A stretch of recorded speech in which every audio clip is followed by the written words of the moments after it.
Selon des chercheurs, les fonds manquants, les pratiques salariales opaques et la mauvaise gestion entravent la réponse au coronavirus en République démocratique du Congo. Le Congo Research Group, basé à l'Université de New York, affirme que plusieurs nouveaux comités ont été mis en place, qui ont coûté plus d'argent mais n'ont pas réussi à résoudre les problèmes.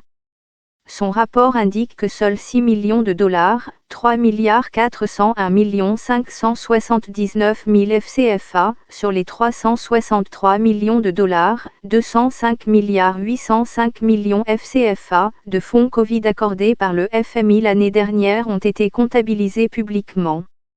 La RD Congo est l'un des 50 pays dans le monde qui n'ont pas réussi à vacciner complètement 10% de leur population contre le coronavirus, un objectif fixé par l'Organisation mondiale de la santé, OMS.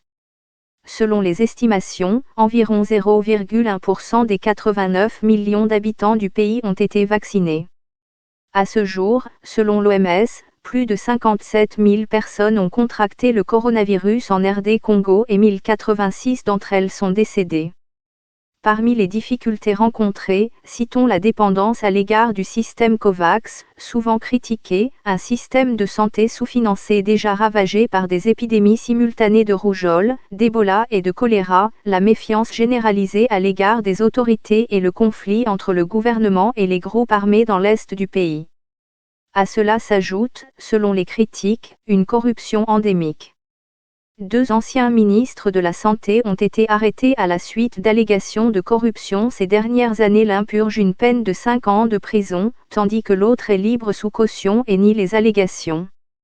Le Congo Research Group affirme que les leçons n'ont pas été tirées des échecs précédents dans la gestion des fonds de santé, et affirme qu'au moins 240 000 dollars, 136 50 350 FCFA, ont disparu lors de l'achat d'ambulances et de véhicules pour la réponse Covid du ministère de la Santé. L'étude cite également un organe de contrôle gouvernemental, l'Inspection générale des finances, qui estime qu'un hôpital de Kinshasa ne pouvait en aucun cas justifier une facture récente de 2,9 millions de dollars pour la prise en charge de seulement 266 patients atteints du coronavirus. Les chercheurs affirment également que le ministère de la Santé a utilisé les situations d'urgence et les financements internationaux pour verser des primes à des personnels qui ne sont normalement pas bien payés. Selon leur rapport, le ministère de la Santé a refusé de révéler le nombre de ses employés ou le montant des primes versées.